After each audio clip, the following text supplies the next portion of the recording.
Words. Words are one of the most powerful tools anybody can use if used properly. They can create friendships and lead to trust and understanding between people. But they also have a very powerful destructive effect, as they can destroy any kind of relationship, no matter how strongly it was built, with just a few words. Words are a powerful weapon that we abuse on a daily basis with no caution. Fellow Toastmasters, distinguished guests, Zaaim and a very good evening to all of you. Tonight, I'm going to be speaking about a serious topic. It's something that's been on my mind for the past few weeks relentlessly, and had got me to think about everything. But before I tell you what it is, I'm going to tell you two stories. These two stories are related to my topic, but have two different outcomes.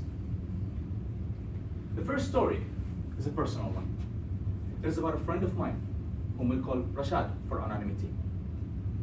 Rashad is someone I truly love and respect, and is a very close friend of mine. Anyway, about a month ago, Rashad was hit by a taxi while trying to cross the street, and he was sent off flying. He got up unharmed, or so he thought, continued walking. Now, it is important to understand that Rashad suffers from asthma and a few other chronic illnesses that challenge him on a daily basis. Anyway, about a week later from the incident, he tells me that he's been coughing blood, and that he thinks it's from asthma or something else, and refused to go to the hospital and get it checked out, because he was almost certain it was nothing to worry about. However, on the course of the next few days, Rashad's pain grew intense, until he had to be rushed to the hospital.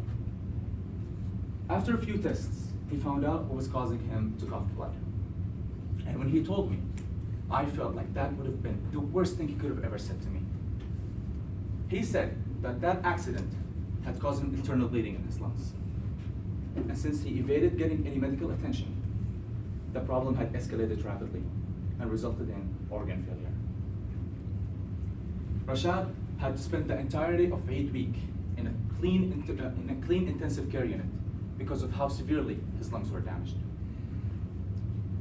Fast forward to the first Monday after 8 weeks, when in the evening, Rashad texts me and tells me that he's gonna have to go through a very dangerous surgery in the next morning, and that he has a very small chance of making it out alive. I continued talking to Rashad that night, till way after midnight, fully aware of the fact that that conversation may very well be the last conversation I would ever have with him. Rashad made it out alive the next day, and he's recovering now. But that night that I had with him had an effect on me.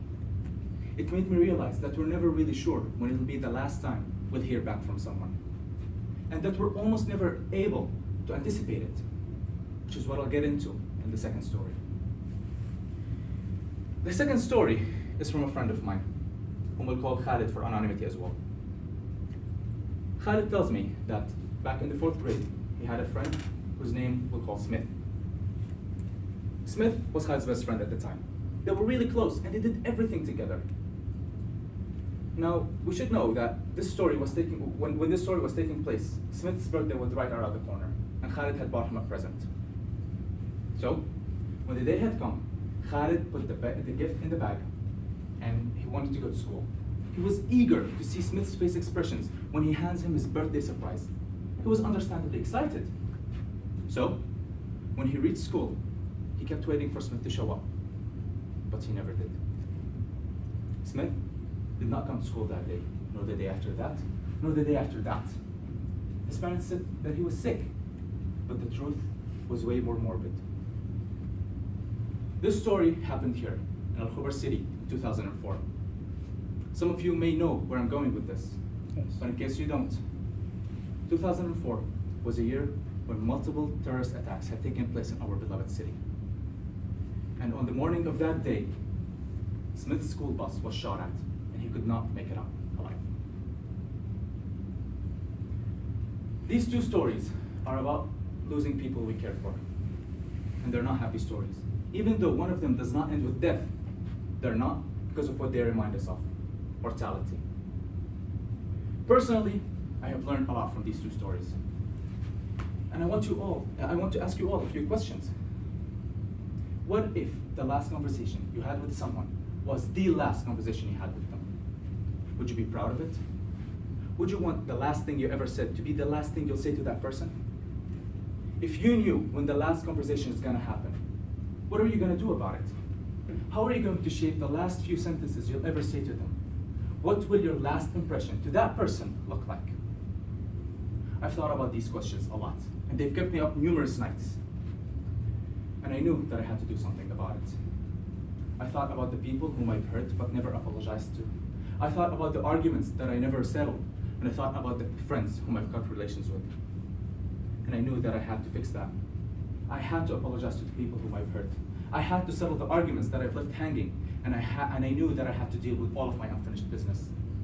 Because when I thought about the main question of this topic, whether or not I was proud of the last conversation I had with the people I'm in contact with, personally, I realized that I was not. So, for you, thank you very much.